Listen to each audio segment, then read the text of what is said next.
Bienvenidos. Gracias por estar aquí hoy jueves 21 de octubre, aquí en Café PR, edición Bolivia. Los saludamos desde la cálida ciudad de Santa Cruz de la Sierra.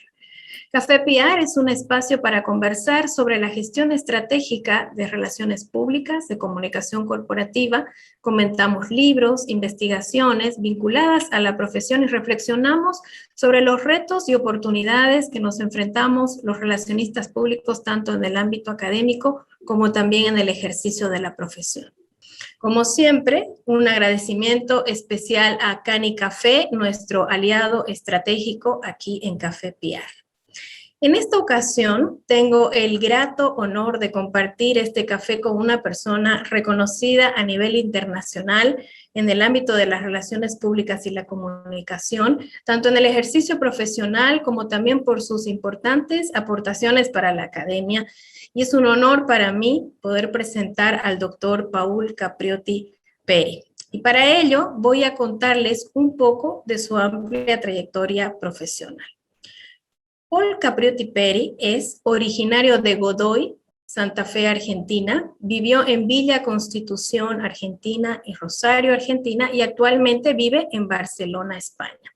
Él es doctor en comunicación por la Universidad Autónoma de Barcelona, España, licenciado en comunicación social con una mención en relaciones públicas por la Universidad Nacional de Rosario, Argentina.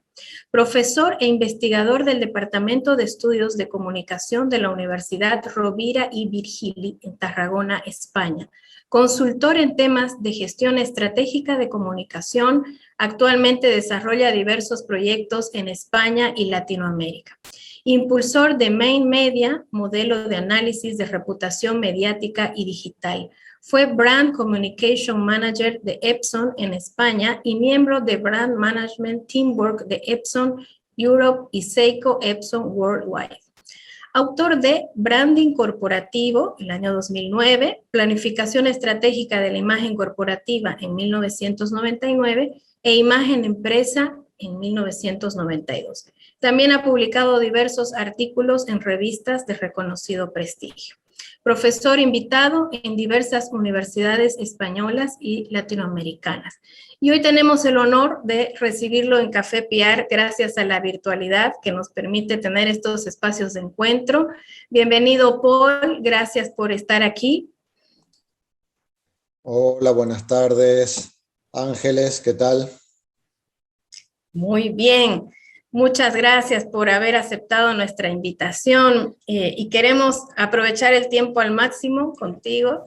Sabemos que tienes una agenda muy apretada y con los cambios de horario también el día se acorta, ¿no? Sí. Bueno, un poco entrando en materia, ¿no? Para quienes estamos en el ámbito académico, ha sido de alguna manera fácil seguir cada una de tus publicaciones, ¿no? Y a través de ellas también hemos visto cómo ha ido evolucionando la disciplina, ¿no? Y ha ido ganando espacios de importancia. En un principio veíamos que se hablaba de la imagen en la empresa, luego de cómo esa imagen se tiene que guiar a través de una planificación estratégica y más adelante ya hablamos de un branding, de unas marcas que deben ser trabajadas y atendidas por las corporaciones, ¿no? Y recientemente vemos la publicación del DIRCO MAP, que habla justamente ya de una dirección estratégica de la comunicación, lo que definitivamente nos muestra que ha habido un salto importante, ¿no? En este sentido, a mí me gustaría comenzar preguntándote, en una línea de tiempo, ¿cuáles han sido los hitos más importantes que han marcado la transición del relacionista público, considerado inicialmente como un agente de prensa, si vemos la historia, hasta convertirse actualmente en un director de comunicación? Qué pregunta más difícil, así para empezar, ¿no? La verdad que no sé si hay hitos o hay momentos, digamos, que han marcado un cambio. Creo que en realidad ha sido una evolución bastante paulatina.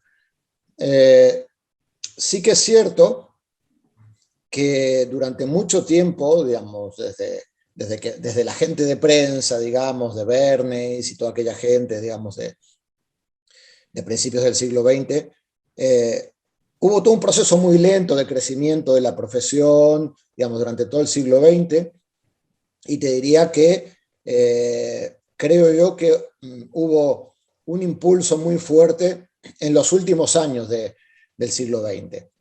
Digamos, no creo que sea algo del siglo XXI solamente, digamos, esta transformación digamos, de la gente de prensa, de la gente de relaciones públicas, al DIR como al director de comunicación. Sí que es cierto que quizá en las primeras décadas la evolución fue más lenta, fue más paulatina, porque además pasó a ser básicamente una profesión que necesitó consolidarse, que necesitó empezar a desarrollar estudios académicos, después investigaciones de tipo académica, pero yo creo que a partir de los años 80, digamos de 1980 en adelante, ya hay una consolidación. Indudablemente esa consolidación no es similar, digamos, en los diferentes lugares, ¿no? Digamos, en Estados Unidos y en Inglaterra seguramente se dio antes de lo que se dio en España o de lo que se puede estar dando en Latinoamérica, ¿no?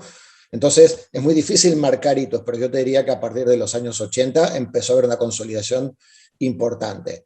Y indudablemente los últimos 20 años, los últimos 25 años ya nos han transformado en principio, digamos, en un profesional un poco más, con mayor perspectiva.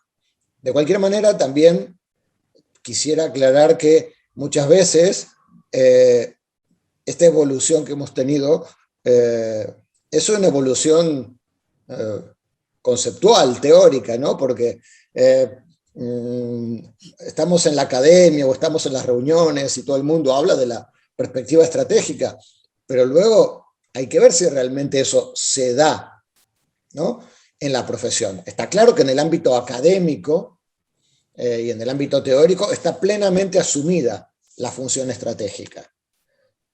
Lo que yo no tengo tan claro es que esté plenamente asumido en el mundo profesional todavía, ¿no? Entonces, pero igualmente, para satisfacción de los estudiantes que están ahora haciendo la carrera o de los que están a punto de terminar o han terminado hace poco, la situación actual del DIRCOM y de la comunicación y de las relaciones públicas no tiene nada que ver con lo que era hace 25 años o 50, digamos, ¿no? Es decir, el cambio es muy, muy, muy relevante.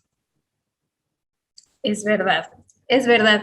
Y también con el paso de los años y con la intención de que se vea lo importante del rol, creo que también hemos caído en otro extremo, que justo tú mencionabas en uno de tus artículos, que también es parte del último libro, que dice al César lo que es del César, ¿no? Sí. Al César lo que es del César y al DIRCOM lo que es del DIRCOM, ¿no? ¿En qué momento el relacionista público se atribuye tantas funciones en las que definitivamente sí tiene algo que ver, pero no son tareas únicas y absolutas de su rol, ¿no? Y en ellas intervienen otras disciplinas. ¿Y qué es lo que podríamos hacer para delimitar ese rol y evitar esta confusión, digamos? A ver, ese post, y creo que algunas de las cosas que he puesto del libro nuevo, una vez la gente se lo lee, ahora la gente está en la etapa de la euforia, ¿no? Es decir, se pueden bajar el libro gratis y entonces está todo el mundo contento bajándose el libro, ¿no? Digamos, una vez haya un volumen de gente que se lo haya bajado, empezará el proceso de reconstrucción o de debate, porque, digamos, empezarán a salir a los que no les gusta algo que he dicho, algo que he puesto, algo, ¿no? Y esta es una de las cosas, digamos, el libro tiene 3 o 4 ideas importantes, van a llamarle panorámicas, generales, globales, que van un poco en contra de la manera habitual que tenemos la gente de relaciones públicas y de comunicación de pensar la profesión o la disciplina, ¿no? Eso que tú mencionabas del post, en realidad era una parte del libro o una idea del libro que primero apareció en formato post y ahora, digamos, está un poquito más trabajado a nivel de libro. Pero bueno, yo en el post me lo tomo casi, no te diría broma, ¿no? Pero casi casi, en cuanto a que hablo, ¿no?, de los abuelos y de los nietos y de los primos y de los tíos, de la profesión. Pero la esencia de esa reflexión tiene que ver con que,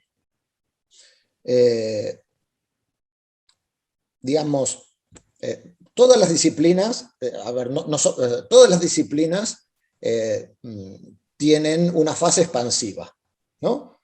En algunos casos esa fase expansiva es permanente, digamos, ¿no? Es decir, y no cambia nunca, ¿no? En nuestro caso,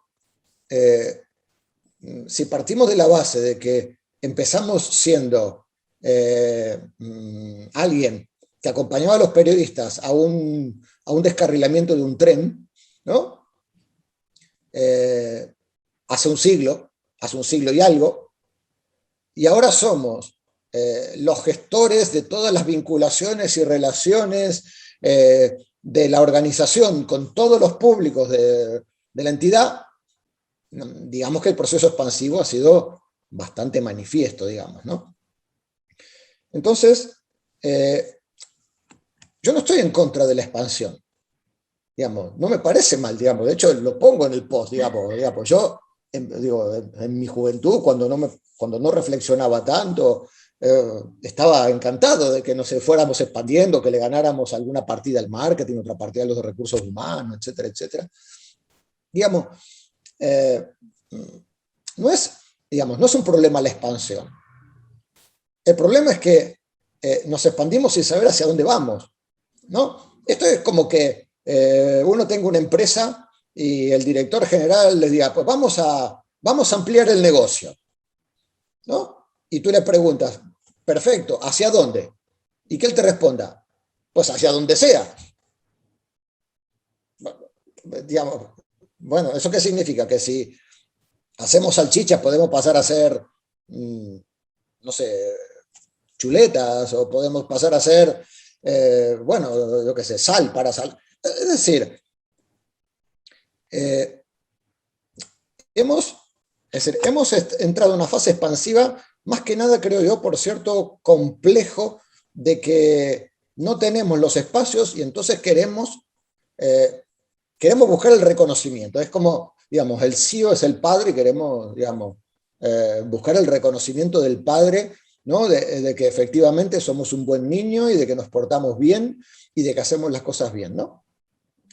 Y en realidad el problema de la expansión es que no es que hacemos algo, consolidamos algo y a partir de consolidar eso nos expandimos.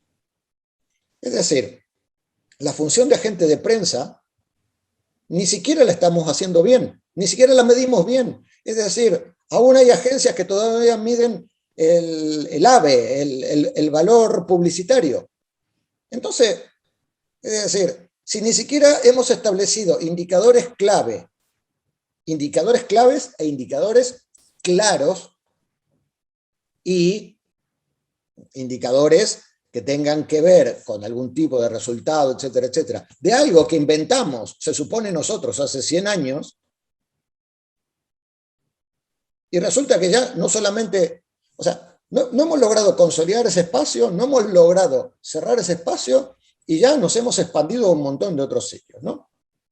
Y ya te digo, o sea, las cosas más extremas, por decirlo de alguna manera, es, bueno, indudablemente hemos pasado de comunicar con los periodistas a comunicar con los consumidores, a comunicar con los empleados, a comunicar con los inversores, a comunicar con la comunidad local, a comunicar con el gobierno. Bueno, uno podría decir que son cosas que tienen que ver con nuestra función esencial, que es la comunicación, ¿no?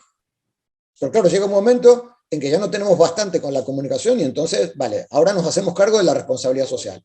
O sea, no solamente no sabemos qué queremos hacer con la comunicación, ni sabemos cómo gestionar o medir o evaluar la comunicación o hacer las cosas bien, y ahora nos vamos a dedicar a gestionar la responsabilidad social, ¿no? Y entonces, ahí es donde entramos en zonas de conflicto, porque indudablemente cuando queremos comunicar con los consumidores, hay otras áreas de la organización que también están trabajando con ellos, o con los empleados, o con los inversores, ¿no? Incluso las últimas cosas, ya te digo, que he leído es, bueno, nosotros tenemos que liderar el propósito corporativo. Y entonces, claro, Yo la verdad que no quiero entrar en los debates o en las discusiones en Twitter, ¿no? Pero la pregunta es, muy bien, si nosotros lideramos el propósito corporativo, si nosotros somos los impulsores de la esencia de la organización, si nosotros somos, vamos a llamarle, el fundamento que une a toda la organización e impulsa. Mi pregunta es, ¿y qué diablos hace el director general? O el CEO o el dueño de la empresa. A ver, bueno, indudablemente puede ser que haya el director general que diga, mira, ¿sabes qué? Yo me voy a jugar al golf y encárgate tú de llevar la empresa, digamos, ¿no? Pero suponiendo que no fuera así, el que lidera el proyecto empresarial, el que lidera el propósito corporativo, el que lidera, no sé qué, el que marca las pautas, el que es la esencia de la base moral y ética de la organización, es el CEO. Ahora bien, nosotros como comunicadores tenemos que colaborar y contribuir a eso. Por supuesto que sí, pero contribuimos de la misma manera que contribuye la gente de marketing, la gente de recursos humanos, la gente de administración o la gente de almacén. Es decir, porque no, es que nosotros somos, nosotros somos una parte más, somos un engranaje más dentro de una organización con una función específica que tiene que ver con la comunicación y tenemos que buscar nuestra contribución desde la comunicación. Luego pasa que el problema que tenemos es que somos incapaces de demostrar el valor que tiene la comunicación para lograr el propósito corporativo. O somos incapaces de demostrar el valor que tiene la comunicación para mejorar el clima interno, para mejorar la situación interna, para mejorar la relación con los clientes o para mejorar la relación con cualquier otro público. ¿Por qué? Y bueno, porque estamos diseñados para organizar eventos y hacer acciones de prensa, pero no para medir. Entonces, digamos, a ver, no es que me moleste o no me parezca bien que nos expandamos. Al contrario, encantado de expandirnos. El problema es que nos expandimos, primero sin criterio, y segundo sin haber consolidado los espacios que teníamos que consolidar y sin haber demostrado. Es decir, viene un director de comunicaciones y me dice, oye, mira, ahora voy a liderar el proyecto corporativo. Y yo le digo, perdona, todavía no me has demostrado para qué diablos sirven las notas de prensa que estás enviando y ahora te quieres meter a liderar el propósito corporativo.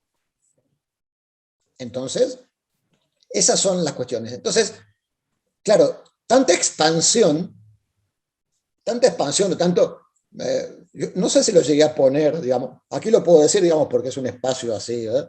Tanto delirio de grandeza o de expansión que tenemos, porque realmente, esa otra cuestión, digamos muchas veces cuando se plantean estas cosas, creo que nadie se sienta en un consejo de dirección, digamos, ¿no? Porque a la que tú dices, no, ahora yo voy a liderar el proyecto corporativo, ¿no? Y el CEO te mirará así como diciendo, ¿perdón?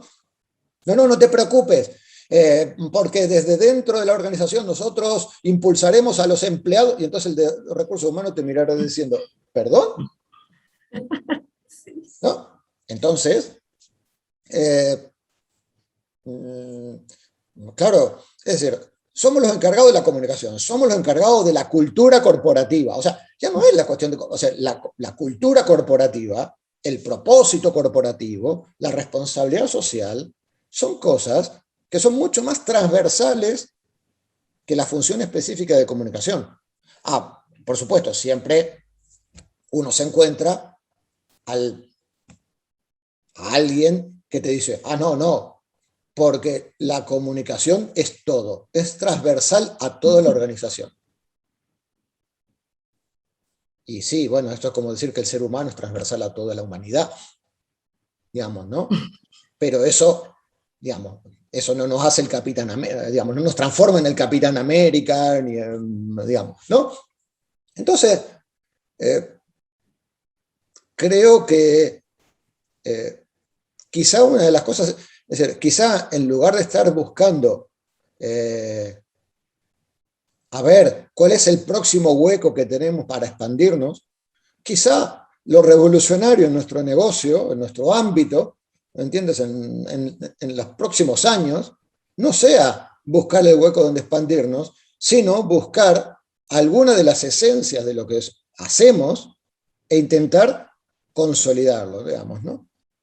Y en esa línea va el libro de Dirkhoff, o sea, en esa línea me lo he planteado, digamos, es volvamos, no digo volvamos a los orígenes, digamos, para nada, digamos, ¿no? Aquello era una función puramente coyuntural, puntual, pero el libro tiene una digamos, tiene un trasfondo de marcar la línea de cuáles son los ámbitos, digamos, ¿no? O sea, en el libro también está, digamos, ¿no? La cuestión de la disciplina y la cuestión digamos, de la función y de digamos, y de la comunicación como habilidad, ¿no? Y justamente es verdad, tal vez en ese deseo de que se revalorice en la misma organización o que el CEO vea lo importante que somos, caemos en ese extremo de querer ser bueno para todos y ser la varita mágica que va a solucionar todo. Y eso es como atribuir, ahí empiezan también los malos entendidos organizacionales que entonces asumen que la imagen es responsabilidad del DIR como del relacionista público, y si así fuera, realmente fuera muy triste porque no podríamos nosotros posicionar la imagen de la organización por sí solos, sino que tiene que ser un compromiso institucional, así como el propósito que tú dices, y nuestro trabajo es justamente manifestar comunicacionalmente y que comunicacionalmente la parte que nos toca hacer funcione, ¿no? Entonces, tal vez es delimitar mi ámbito es solo la comunicación y en ese ámbito ser buenos, ¿no? Creo que ese es el desafío. Sí, mira, ahora estaba pensando justo en la famosa metáfora de Joan Costa, ¿no? Del director de orquesta, ¿no? Eh, y la verdad que yo siendo un admirador de Joan Costa, creo que le ha hecho mucho daño a la profesión lo de la metáfora del director de orquesta, ¿no? Primero porque el director de orquesta es el director general de la empresa, es el dueño de la empresa o es el CEO de la empresa. Ese es el director. Es decir, nosotros somos somos el director del área de violines, o el director del área de vientos, o el director, o sea, claro, un área. A ver, no es que Joan Costa lo haya hecho mal, ¿no? La metáfora. Es decir, la metáfora de Joan Costa, bueno, digo Joan Costa, seguramente hay muchos otros que la plantearon. Yo se la escuché o se la leí muchas veces a Joan Costa y por lo tanto se la asigno a él, digamos. No sé si es de Joan Costa, pero bueno, yo siempre la vinculo a él, ¿no? La metáfora del director de orquesta, me refiero, tiene sentido en cuanto a que, digamos, el DIRCOM es una persona que tiene que tener perspectiva, que tiene que tener, digamos, una visualización amplia y tiene muchos, digamos, muchos instrumentos, digamos, a su cargo que tiene que hacer que se coordinen, ¿no? Pero yo creo que, digamos, dentro de esa metáfora quizás deberíamos matizarlo y decir, el director de orquesta es el CEO y nosotros somos el director del área de vientos o de cuerdas. Es, digamos, somos los que estamos coordinando una función, un área, que es una función específica que tiene que ver con la comunicación. Que si desafina esa área, si desafinan las cuerdas, seguramente eso que desafina hace que todo vaya mal. Es decir, afecta a todo lo demás. Es decir, que si nosotros afinamos y vamos bien, significa que estamos contribuyendo a que la partitura que se está interpretando funcione adecuadamente, ¿no? Pero, digamos, el que está allá adelante con la batuta, no somos nosotros somos el primer violín, si quieres. Llámale, digamos, es igual, el primer violín, el primer plato, la primera charanga, o como quieras, digamos, ¿no? Pero tenemos que empezar a ver que, digamos, tenemos una concepción de la comunicación de que, vale, como todo es comunicación y que y toda la comunicación es necesaria para todo, como que somos necesarios para todo. Es decir, a ver, la comunicación como habilidad es necesaria para cualquier profesión, pero es que nosotros no estudiamos ni no hemos desarrollado, no hemos estudiado la carrera de habilidad de comunicación, hemos estudiado la carrera de función de comunicación. La habilidad de comunicación debería ser una asignatura transversal a todas las carreras universitarias.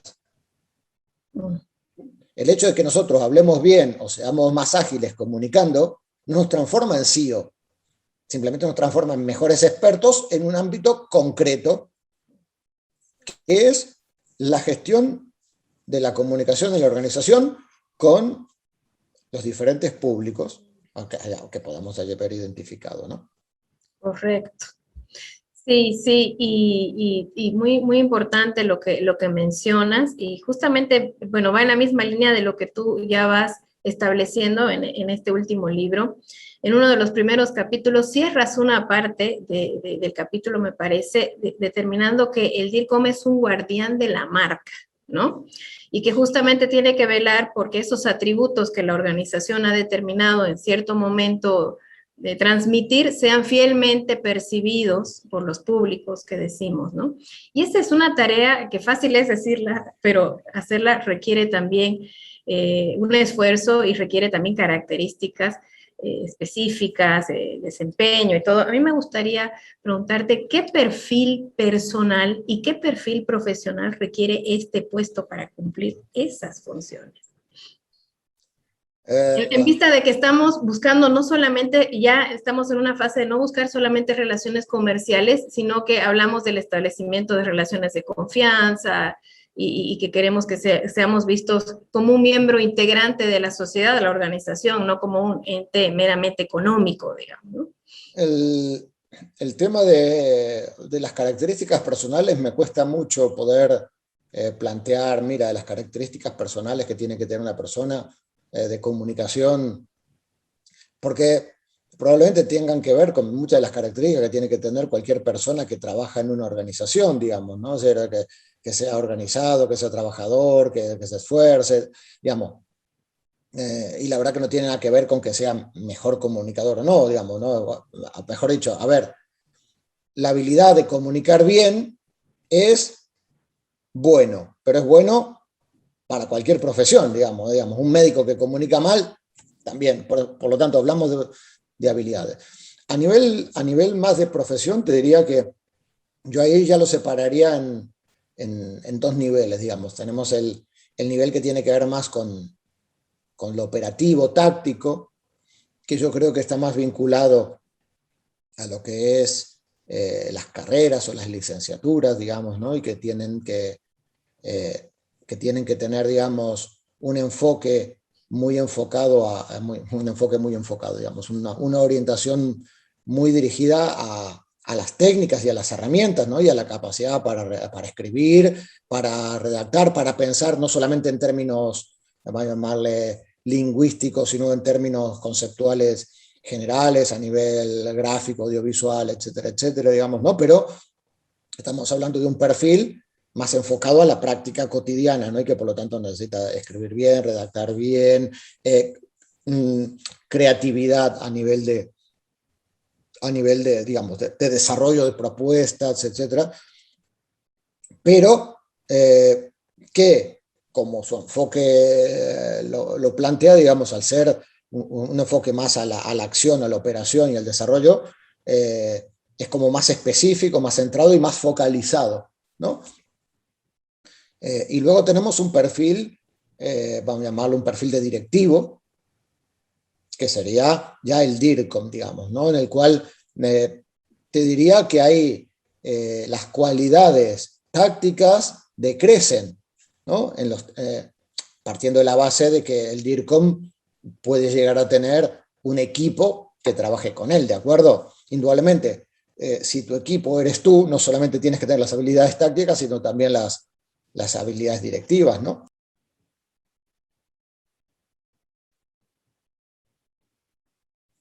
No escuchamos. Pues.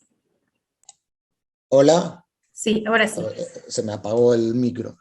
No, te decía que suponiendo que ese DIRCOM está desarrollando una función directiva y tiene un equipo de trabajo, estamos hablando de alguien que por lo tanto ya tiene nivel directivo y por lo tanto debería tener formación y talante directivo. Y formación y talante directivo ya me parece que además no solamente implica una formación pura y dura, sino también una experiencia previa, ¿no? Y cuando digo experiencia previa me refiero a que uno le puede explicar a la gente cómo es una empresa, o cómo es una institución pública, o cómo funciona una institución pública. Y otra cosa es una empresa privada, pequeña o grande, lo que sea. Y otra cosa es estar allí y haber estado lidiando en el día a día, ¿no? Entonces, yo creo que para la función directiva no solamente es necesaria la formación o las habilidades personales, sino que tiene que haber previamente, digamos, una mínima trayectoria en la organización, digamos, para tener digamos, el expertise de haber vivido dentro de la organización. Pero a nivel de formación y eso estamos hablando de un nivel directivo. Y cuando hablamos de nivel directivo, como te decía justo cuando se cortó, no solamente lo pienso en términos de, digamos, de conocimientos de comunicación. Para mí, un DIRCOM ya quizás no es tan relevante que sea un crack escribiendo notas de prensa, porque se supone que eso lo hace o una agencia o lo hace alguien de su equipo, o organizando eventos, etcétera, etcétera, sino que tiene que ser alguien que tenga capacidad para liderar equipos, o sea, para llevar un equipo. Capacidad de negociación para vincularse a las otras áreas con las que tiene que negociar, con el CEO con el que tiene que negociar, es decir, la capacidad de negociación para llevar adelante las relaciones dentro de la organización. Y además tiene que tener capacidad estratégica, es decir, capacidad estratégica significa capacidad y perspectiva para ver más allá de la acción operativa o táctica en la que nos estamos moviendo.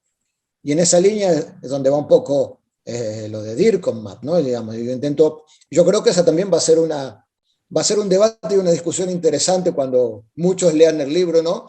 Y se encuentren que lo que ellos hacen y definían como estratégico, pues el libro dice que no lo es, digamos, ¿no? Y aquellos que alguien definía como estrategia D, resulta que no es estrategia D, sino que es táctica D, ¿no? Entonces,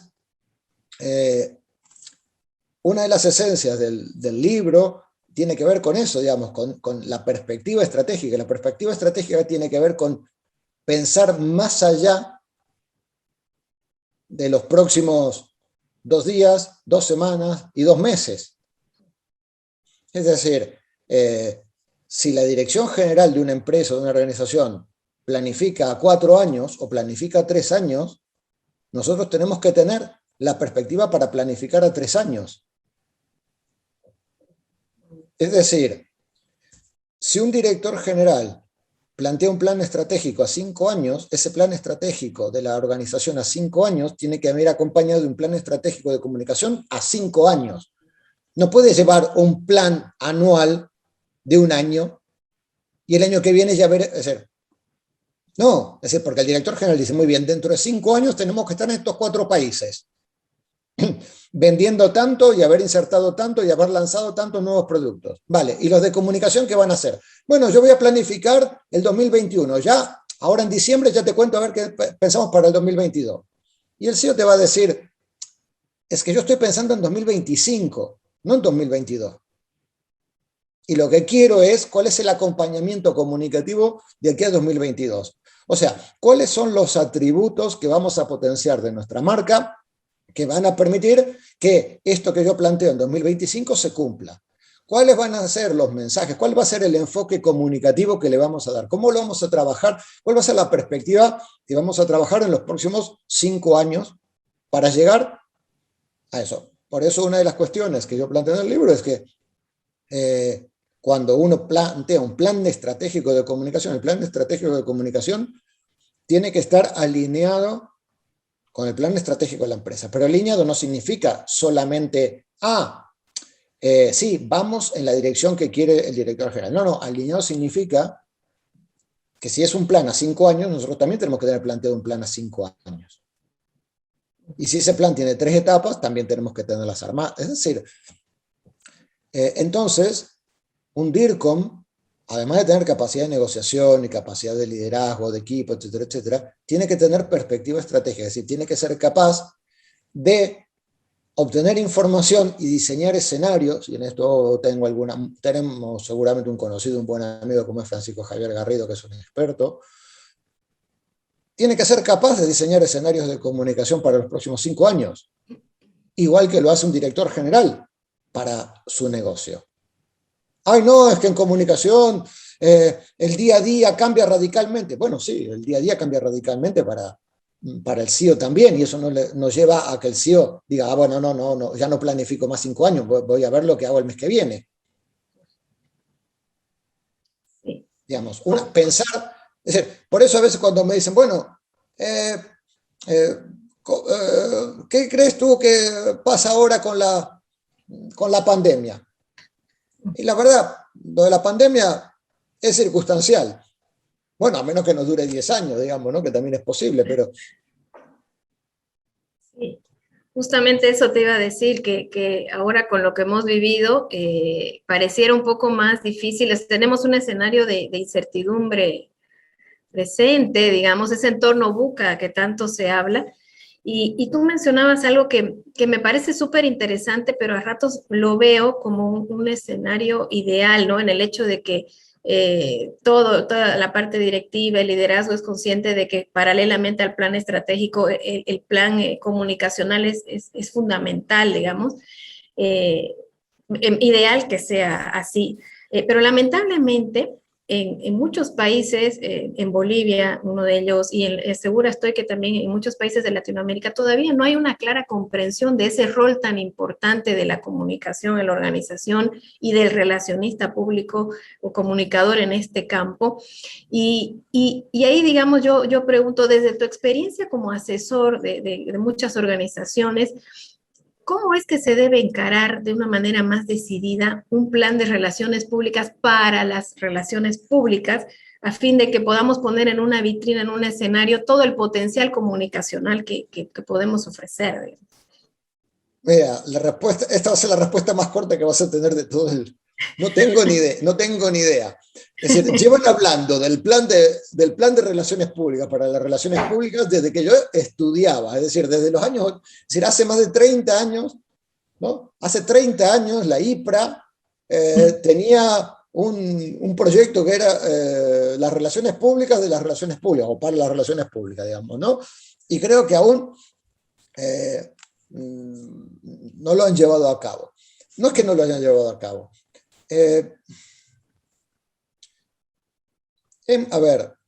A ver cómo lo explico sin que suene mal.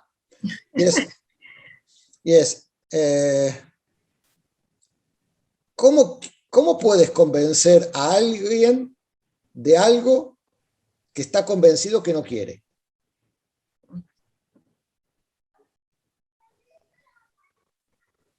A ver,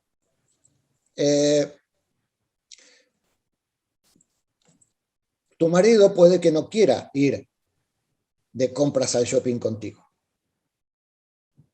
Pero tú estás en una relación de igual a igual y entonces lo obligas. Lo obligas diciendo que no le vas a dar de comer, que te vas a divorciar, que le vas a quitar a los chicos, no sé, lo que sea. O que te vas sola y te gastas toda la plata con la tarjeta, lo que sea. Pero él no quiere. A ver, tú le puedes obligar a que él vaya al shopping, pero él sigue sin querer ir al shopping. Entonces, si un director general, si el dueño de una empresa no quiere o no cree en la comunicación,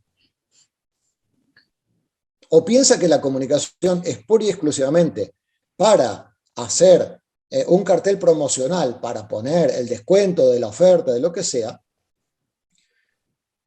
mi pregunta es, ¿cómo vas a convencerlo? Porque, bueno, a menos que sea tu marido, volvemos a lo mismo, si es tu marido no hay problema, ¿viste? Lo convences de la misma manera que lo convences para ir al shopping. Si no es eso, ¿cómo lo convences? ¿Cómo lo convences? Es decir, estamos hablando, es decir, no es la primera vez que me lo preguntan, pero es, ¿cómo hacemos para cambiarle la opinión a alguien que no quiere cambiar de opinión? Es decir, porque claro, entonces yo le digo, no, mira, tú lo que tienes que hacer es te sientas y les explicas qué es lo que vas a hacer y los resultados que pueden obtener. Y entonces me dicen, no, pero es que no me quieren escuchar y por más que se lo explico, me dicen que no.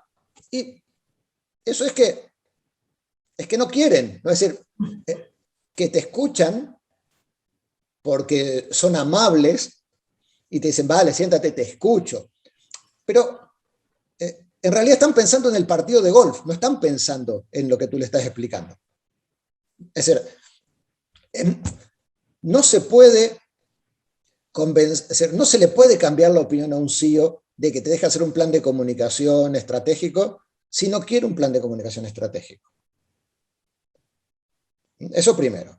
Otra cosa es que ese es otro problema, es que un CEO no cree en la comunicación, pero aún así te deja hacer un plan de comunicación, una campaña de comunicación, un plan estratégico de comunicación. Y si al menos te das oportunidad, el tema es, entonces yo te hago la otra pregunta, y es digamos, muy bien, suponiendo que yo te deje hacer un plan de comunicación, ahora me pongo en el plan CEO, muy bien, suponiendo que yo te deje hacer el plan de comunicación, ¿sí? Y te dé unos recursos indudablemente no ilimitados, porque recuerda que no creo en eso,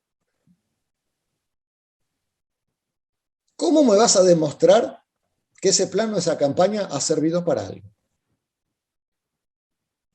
¡Ay, no! Porque los nuestros son intangibles, una vez me dijo uno.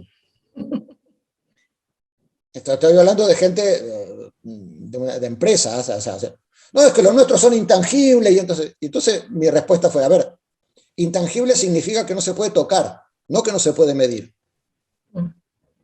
¿No? Si no sería inmedible, no intangible. ¿No? Entonces, a veces las empresas, las organizaciones no creen en la comunicación porque la comunicación se dedica a hacer cosas, pero no a mostrar los resultados de esas cosas. Es decir, yo me he encontrado presentaciones digamos, de lo que se ha hecho en un año de comunicación o en 6 meses de comunicación, una campaña de comunicación, y me he encontrado diciendo, muy bien, en esta campaña hemos contactado con no sé cuántos periodistas, le hemos enviado no sé cuántas notas de prensa y hemos organizado 6 entrevistas con los periodistas, etcétera, etcétera. Eso no son resultados. Eso básicamente es la respuesta a, mira en qué he invertido mi tiempo durante todo este año.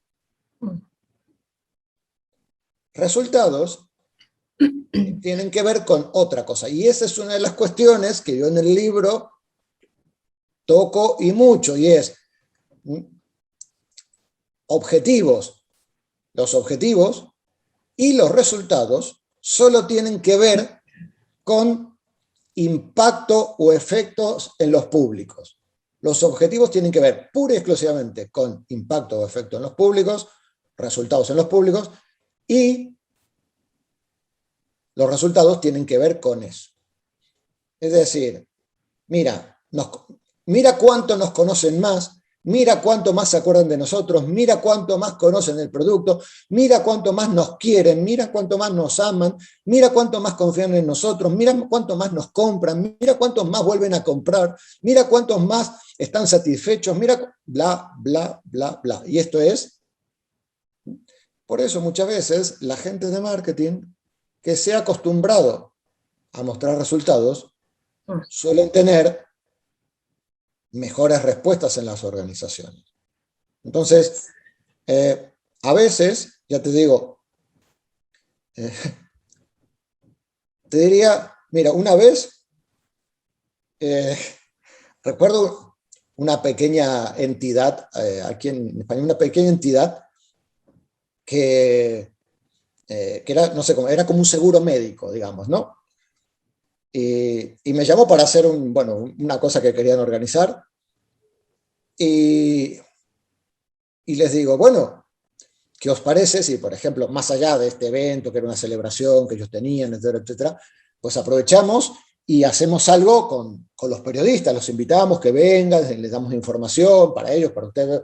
No, no, no, no, no, no, no, así me dijeron, así. No, no, no, no, no, no. Digo, a ver, primero, no te va a costar mucho más, es decir, es un porcentaje. No, no, no, no. Es que ya tuvimos una vez que vino uno de unas agencias que nos dijeron que nos iban a armar toda una cosa de medios y resulta que nos gastamos un montón de dinero y de resultado no vimos nada. Entonces, a veces, nosotros nos preocupamos porque muchas veces en las empresas el director general, el dueño o el CEO no quiere saber nada de comunicación, ¿no? Y no quiere comunicación.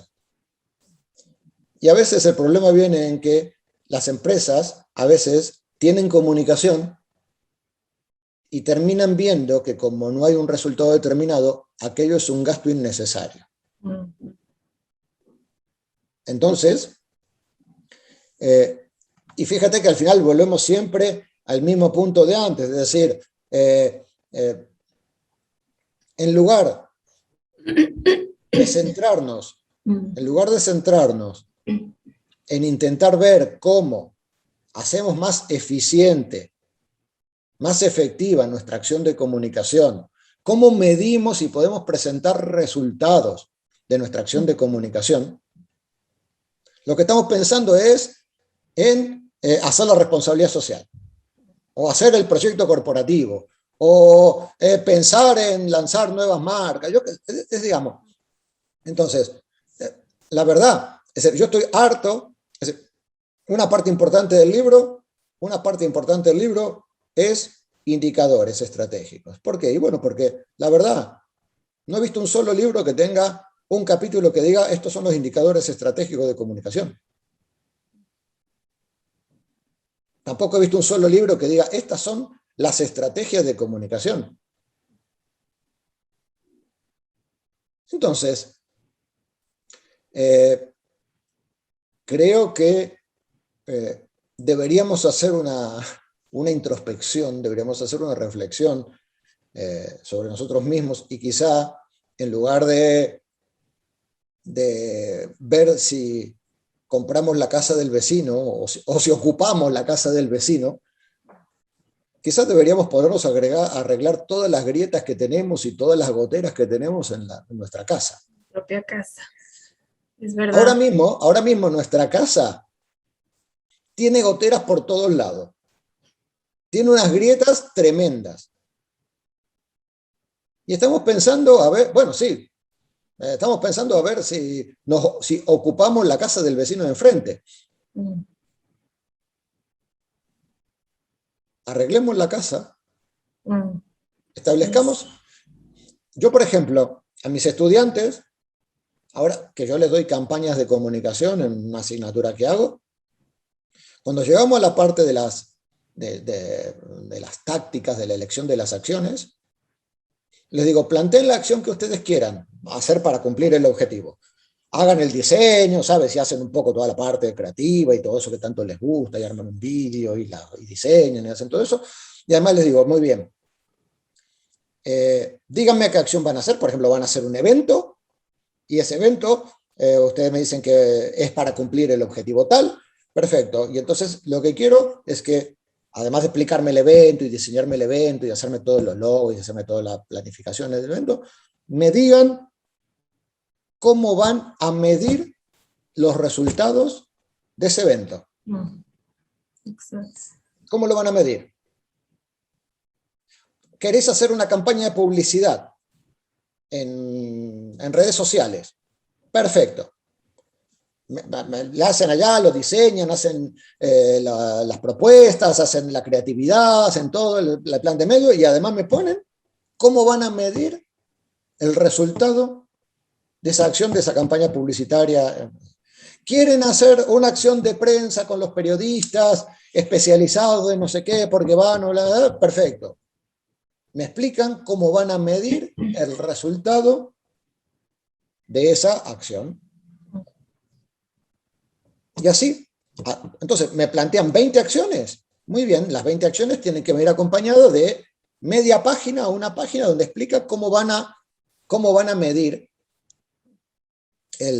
mira, vamos a hacer una encuesta que se la vamos a pasar a 50 personas y le vamos a preguntar esto, lo otro, para ver, por ejemplo, si se acuerdan de los productos que vieron en el stand de la empresa. Bueno, 3 líneas, pero al menos ya sé que lo que van a hacer, no le estoy pidiendo que me pongan las preguntas y no, pero bueno, o sea, van a hacer una encuesta que le van a pasar allá, muy bien, ¿y dónde la van a pasar la encuesta? Pues mira, a la salida de la feria vamos a poner una persona allí que cuando salga le va a preguntar, vale, perfecto, nada, media página explicado. Pero esa acción se mide de esa manera. Y estoy hablando de una medición puramente táctica, ¿no? De buscar el resultado de una acción. Muy bien, para la campaña, exactamente lo mismo. Ustedes plantearon 3 objetivos, o 5, o 8, o lo que sea, muy bien. ¿Cómo vamos a medir eso? Que es un poco, ya digo, en el libro está, tanto en la parte táctica que en la parte de campaña, como en la parte estratégica, digamos, los sistemas de control y evaluación. Sí, y bueno, eso también saca de la mente de muchas personas que piensan que esta parte de hacer las relaciones públicas, la comunicación está más ligado a estas habilidades blandas de carisma, de ser simpático, ¿no? Y tienen este carácter científico importante, donde la investigación juega un papel fundamental, porque incluso para hacer las propuestas de estas tácticas que se aplican después, ¿por qué esas y por qué no otras, ¿no? Y después de que hemos analizado, investigado y definido que esas son las que se requieren, ya después medir el impacto de cada una también a través de la investigación, nos permite ser más solventes y poco a poco ir ganando ese prestigio porque van respuestas acordes a la necesidad. O sea, no matamos, como yo siempre utilizo un dicho cotidiano, digamos, no matamos mosquitos con cañones, digamos, ¿no? Y a veces nos mandamos el grueso del presupuesto en cosas que pensamos que eran, pero nada nos había demostrado, de alguna manera científica, que era una necesidad. Y probablemente no lo era, ¿no? La solución era más fácil, más simple, ¿no? Entonces Así sí, es. coincido con ese criterio. Y bueno, también en el libro hablas de esa gran dirección de comunicación que yo la visualizo así grande, además estratégica, No, ¿no? a ver, no, eso es un error. A veces la gente dice, bueno, no, es que tú has diseñado ya una idea para una multinacional. No, digamos, todo lo que yo he puesto en el libro lo podría llevar una sola persona. Lo que pasa es que, bueno, claro, indudablemente tendría es decir, el trabajo de 20, pero a lo que voy es, se está mezclando lo que es la función con la estructura. Digamos, cuando yo planteo que se tiene que organizar la comunicación en función de públicos y no de herramientas, etcétera, etcétera, no es que digo que tiene que haber una persona para cada cosa. Indudablemente, si en un departamento tienes personal para hacerlo, perfecto. Pero si no lo tienes y estás tú solo, igualmente tienes que organizar la función a partir de los públicos y no de las herramientas. Porque si no, el problema no está en el tema del personal o no el personal. Está en la manera de organizar el trabajo de comunicación. Exacto. Entonces, no es una cuestión de tener personal o no tener personal. Es una cuestión de que la comunicación, si la función de comunicación es gestionar relación con los públicos, tenemos que organizarnos en función de los públicos, no de las herramientas. Porque las herramientas son instrumentos para gestionar la relación con los públicos. Entonces, cualquier herramienta es esencialmente una táctica, incluida las redes sociales. Por lo tanto, Las redes sociales, al igual que la publicidad, al igual que no sé qué, al igual que la nota de prensa, etcétera, etcétera, son tácticas al servicio de una relación que establecemos con un público, que pueden ser los medios, que pueden ser los empleados, que pueden ser los consumidores o que pueden ser la administración pública. Entonces, digamos, no hay que pensarlo, no por el libro, no hay que pensar las cosas en términos de la cantidad de gente necesaria, sino en cómo se tiene que estructurar la gestión de comunicación para que hagamos un desarrollo estratégico, digamos, ¿no? Entonces, un desarrollo estratégico lo puede llevar adelante solo una persona. Indudablemente tiene mucho más trabajo que si tienes 4 personas o si tienes 8. Y si estás tú sola, vas a tener que hacer toda la función estratégica, toda la función táctica y toda la función operativa y además administrativa, porque vas a tener que hacerle hasta tú la factura.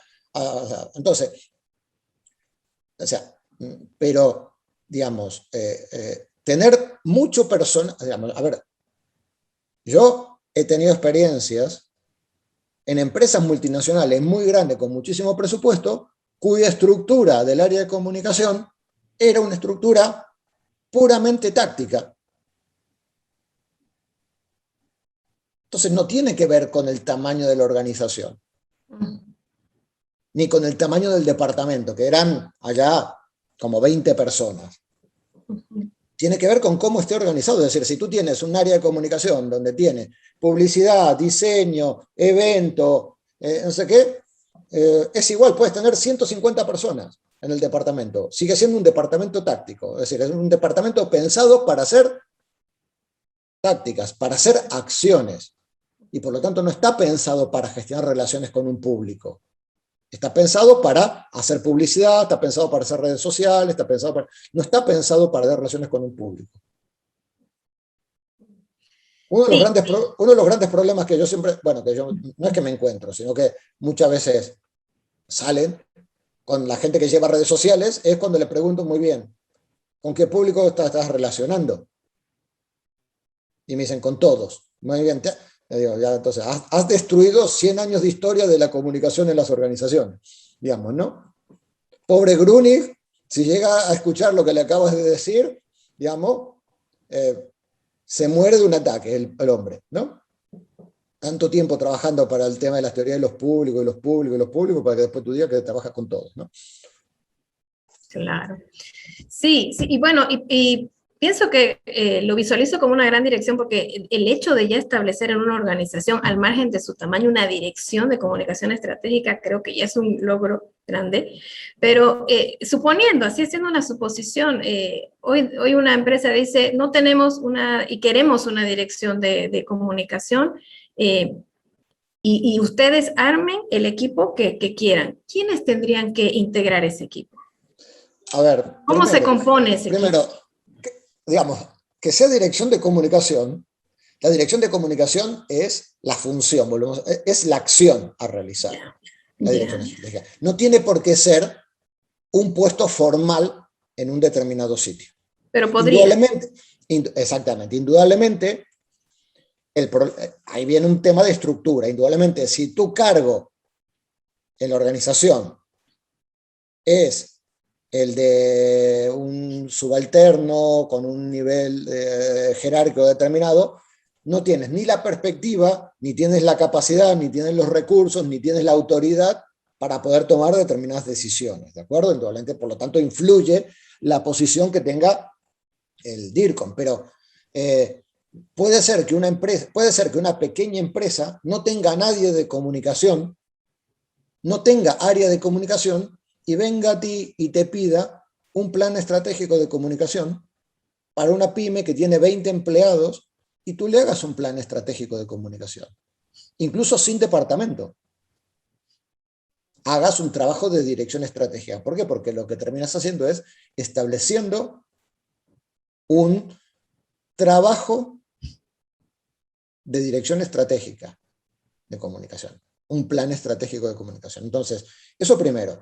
Luego, a nivel de estructura, yo en el libro lo pongo, la verdad que no hay una estructura definida. Lo que sí está claro es que digamos, en una estructura donde hay varias personas o no varias personas, sino varias funciones, aquella que mejor responde a la idea de gestión estratégica es aquella que está organizada más allá del DIRCOM, que es, vamos a llamarle, recuerden lo que dijimos, no es el primer violín o es el director del área de cuerdas.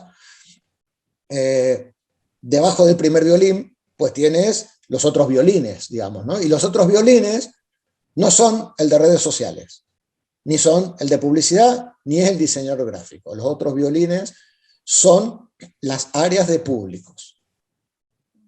A ver, si nuestra función es gestionar las relaciones de la organización con los públicos, nuestras unidades de negocio son los públicos. Nuestras unidades de negocio de comunicación son los públicos. Por lo tanto, por debajo del DIRCOM tiene que estar organizado en función de esos públicos. ¿Por qué? Porque va a haber un responsable de relaciones con los empleados, va a haber un responsable de relaciones con los inversores, responsable con las entidades gubernamentales, responsable con los inversores, responsable de lo que sea, responsables de... Insisto, puede ser que haya una persona o puede que no haya una persona, pero lo que hay es un espacio de relación con este público, con este público y con este público. Entonces, el primer nivel, el nivel superior, lo que yo le llamo el nivel estratégico superior, es el nivel del DIRCOM. El nivel estratégico intermedio es el nivel de los públicos, las diferentes áreas o departamentos de públicos. Por ejemplo, a veces, cuando yo hablo con gente y me dicen, ¿tú qué haces, ¿no?, en la empresa? Y alguien me dice, pues yo llevo la parte de comunicación interna, ¿no? Y otro me dice, bueno, y yo llevo la parte de redes sociales. Entonces yo le digo, bueno, tú tienes una función estratégica y tú tienes una función táctica. Comunicación interna, más allá de que quizá no es el mejor nombre, comunicación interna significa comunicación y relación con los empleados, con un público. Y entonces esa persona piensa en términos de cómo comunico con el empleado, qué tengo que comunicarle al empleado, qué quiero lograr en el empleado, cómo quiero que se comprometa, cómo quiero que participe, es decir, bla, bla, bla, bla, bla, con el empleado. Un responsable de redes sociales o un responsable de diseño gráfico no piensa en un público, piensa en una acción. Y esa acción tiene que venir marcada por el responsable de públicos. Es decir, el de comunicación interna le dice el de diseño gráfico, necesito un folleto que explique esto porque quiero repartírselo a los empleados. Un responsable de diseño gráfico no es un experto en comunicación interna, entonces puede que no sepa lo que necesita o cuál es el objetivo, porque si sabe lo que quiere el empleado, también tiene que saber lo que quiere el consumidor, y también tiene que saber lo que quiere el inversor, y también, porque tiene que diseñar para todos. Y la realidad es que no lo es. Y ese es el problema, por ejemplo, de los community managers, los responsables de los social media managers, etc.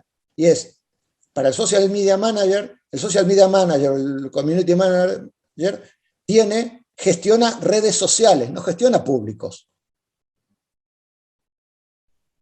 Claro. Entonces, yo siempre lo digo, yo soy el primero. Entonces, a mí cuando me dicen, es decir, ¿tú tienes redes sociales? Sí, tengo Twitter, Facebook, Instagram, vale. ¿Y para quién escribes? Y técnicamente, si aplicara las enseñanzas de Grunig y de todos los demás, no debería tener una cuenta de Twitter. Debería tener 3, al menos. Una para profesionales, otra para académicos y otra para estudiantes. Porque son 3 públicos que tienen intereses diferentes y que por lo tanto seguramente quieren información diferente, quieren un tipo... Y además necesitan un lenguaje diferente a la hora de explicar las cosas, a la hora de hablar. Y debería tener 3 blogs también. Pero solo tengo uno.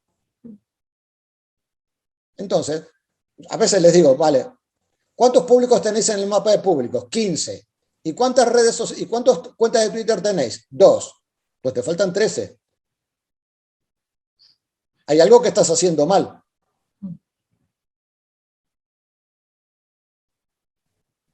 Porque mira, es muy sencillo.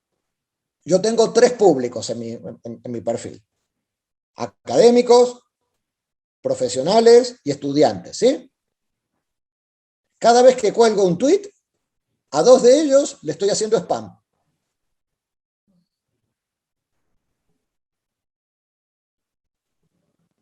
Entonces, cuando hablamos de organización, una organización de tipo estratégico, y cuando digo estratégico, ese es otro café PR, digamos. ¿Qué entendemos por estratégico, digamos, ¿no? Pero, digamos, cuando yo organizo la función de comunicación desde una perspectiva estratégica, la organizo en función de públicos. Por lo tanto, está el DIRCOM, que es el hombre orquesta que decía Joan Costa, o es el primer violín o el director del área de cuerdas, digamos, y luego por debajo de él están las áreas o departamentos, o como le quieras llamar, de las áreas de públicos, que son las áreas que gestionan específicamente la relación con ese público. Y por debajo de este nivel estratégico intermedio está el nivel táctico, están los técnicos. Y los técnicos son, pues eso, el experto en redes sociales, que son los que saben construir y conocen el lenguaje de la herramienta. El publicitario, es decir, el que hace publicidad es un experto en un lenguaje determinado para construir un anuncio, el diseñador gráfico, el organizador de eventos, etcétera, etcétera, etcétera. Son 3 grandes niveles de gestión.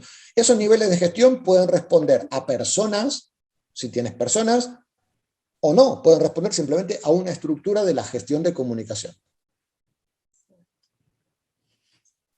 Interesante, ¿no? Y de esa manera también cada persona puede utilizar estas tácticas, estas herramientas tácticas, entendiendo el público con el que tiene que comunicarse, y no es que se le da a todos el mismo mensaje, ¿no?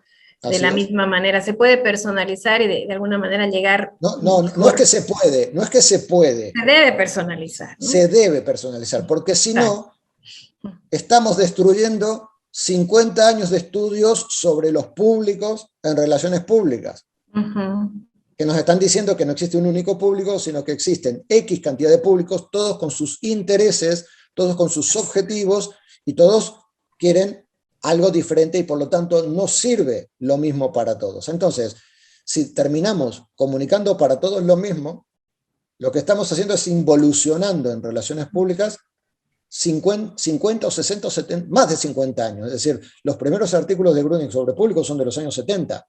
Es decir, estamos involucionando 80 años en comunicación. Entonces, ¿por qué no pensamos en estas cosas y dejamos de pensar en responsabilidad social o en propósito corporativo? Sí, es una reflexión de verdad interesante. Paul, ya casi en el cierre, ¿no? ¿Qué consejo le darías a los que estamos en el ámbito académico? ¿En qué cosas tenemos que hacer más énfasis, ¿no? Y tú también estás en esta parte. Para quienes estamos inmersos en la docencia, en la formación de nuevos profesionales, ¿cuál tiene que ser el hincapié en este tiempo? Voy a decir algo muy obvio, pero no por ello necesario, y es: aquellos que están muy metidos en la parte más profesional, que son más profesionales y que dominan las técnicas y las herramientas, quizás deberían profundizar un poco más en las lecturas y en los conocimientos teóricos, porque me estoy encontrando muchísimos profesionales que en muchos casos no vienen de las relaciones públicas, vienen de otros ámbitos, pero que están diciendo cosas como que estuvieran descubriendo la tortilla de patatas, digamos, ¿no? Cosas de las que nosotros venimos hablando. O sea, gente que dice, bueno, es decir, ahora mismo los públicos son muy activos y se recomiendan productos entre ellos y se sugieren cosas, ¿no? Como si hace 50 años no lo hicieran, ¿no?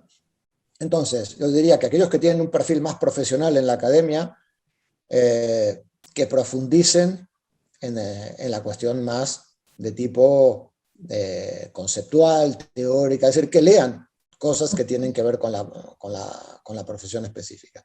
Y aquellos que estamos más orientados a la parte más conceptual o teórica, quizá no nos viene mal tampoco reunirnos o vernos o vincularnos o trabajar conjuntamente con la gente del ámbito más profesional para ver, digamos, alguna que algunas cuestiones, digamos, de la teoría a veces no se pueden aplicar o a veces tenemos que buscarle la vuelta, digamos, ¿no? Porque a veces terminamos dando, como hubo una época, cuando estaba en la facultad, digamos, que nos pasamos medio año discutiendo la diferenciación entre información y comunicación, ¿no? Y entonces al final, digamos, ¿no? 40 años después dicen, bueno, realmente valía la pena estar durante 6 meses discutiendo el tema, digamos, y haciendo un análisis durante 6 meses de Antonio Pasquali, ¿no? Entonces, creo que en el ámbito académico tenemos que empezar a compatibilizar teoría y práctica, digamos, ¿no? Es decir, en nuestro ámbito, a diferencia de muchos otros, como las ciencias más duras, en nuestro ámbito, creo que adolecemos de una separación, una segregación artificial de lo que es la teoría y la práctica, digamos, ¿no? Digamos, yo escribí hace poco, bueno, el año pasado, una editorial en una revista que se llama Inmediaciones de la Comunicación de Uruguay, que es una revista académica, ¿no? Pero escribí una introducción que eran 2 páginas hablando de las 2 caras de la misma moneda, ¿no? Hemos tenido una cierta separación artificial entre teoría y práctica, entre los teóricos y los prácticos en el ámbito de la comunicación, digamos, ¿no? Entre los que estamos en la universidad y los que están en la profesión, como si fueran 2 cosas separadas, y no lo son, digamos, ¿no? Y yo creo que nosotros en el ámbito académico tenemos que balancear, digamos, por utilizar una palabra que también he usado en el libro, digamos, tenemos que balancear los conocimientos teóricos y prácticos. Es decir, no podemos estar pura y exclusivamente con la táctica y la herramienta sin tener una base sólida a nivel conceptual, digamos, pero tampoco podemos estar pura y exclusivamente en la reflexión conceptual, alejándonos de la práctica profesional, digamos, ¿no? Por lo tanto, yo creo que la tarea que tenemos en el ámbito académico es intentar compatibilizar, es intentar balancear esa dualidad, porque además es una dualidad que es imposible de separar en nuestro ámbito, digamos, ¿no? Porque hay toda una reflexión teórica, conceptual en nuestro campo, y hay toda una práctica profesional, digamos, nosotros no somos ciencias exactas donde hacen números, etcétera, etcétera, ¿no? O sea, estamos en un campo que tiene, todo lo que reflexionamos tiene su vinculación hacia la práctica. Y un poco, al menos yo en los libros, en todos los libros que he hecho, siempre he buscado eso, digamos, ¿no? Siempre he buscado tener una parte más conceptual o teórica y luego una parte más práctica. E incluso te diría que siempre he intentado, por ejemplo, en este último, en DIRCOM Map, la idea siempre ha sido que sea un libro muy práctico, pero construido sobre bases conceptuales o bases teóricas fuertes. Es decir, toda explicación de por qué hacer esto otro, enfocarlo de esta manera, sustentado sobre ideas que están trabajadas, ¿no? Por lo tanto, creo que es un reto que no es de ahora, es un reto de antes, pero creo que es un reto que tenemos que impulsar desde la academia. Bien, gracias. Bueno, y de esta manera vamos llegando al final de este café, que para mí ha sido tan interesante. Creo que lo que me queda, Paul, es agradecerte por tu tiempo. Sabemos que tienes una agenda apretadísima de trabajo, de compromisos, y agradecerte por transmitirnos con tanta calidez, con tanta sencillez este conocimiento que es valioso y que sin duda creemos que todo lo que hemos hablado va a ser importante para los que estamos en la academia, para los que están en el ejercicio profesional y también para estos futuros profesionales que nos siguen jueves tras jueves. Muchísimas gracias, Paul. Muchísimas gracias a vosotros por la invitación y bueno, ya nos iremos viendo más seguido. Así que sea, realmente, ¿no? Bueno, tuvimos el grato honor de conversar con el doctor Paul Capriotti Peri, reconocido comunicador, investigador y autor de diversos libros y publicaciones del área de la comunicación y las relaciones públicas. Ya saben, si quieren conocer y compartir más temas interesantes de lo que sucede en el ámbito comunicacional de las diferentes organizaciones, pueden acompañarnos todos los jueves a las 19 horas Perú o 20 horas Bolivia Pueden suscribirse también a nuestro canal de YouTube Café PR. Y si quieren conocer de manera simple y clara sobre los campos de acción de las relaciones públicas, no olviden visitar la plataforma www.solorsanocapacitacion.com. Los esperamos la próxima edición de Café PR. Una vez más agradecemos a nuestro aliado estratégico Cani Café. Muchas gracias por estar con nosotros. Nos vemos pronto. Cuídense mucho. Bendiciones.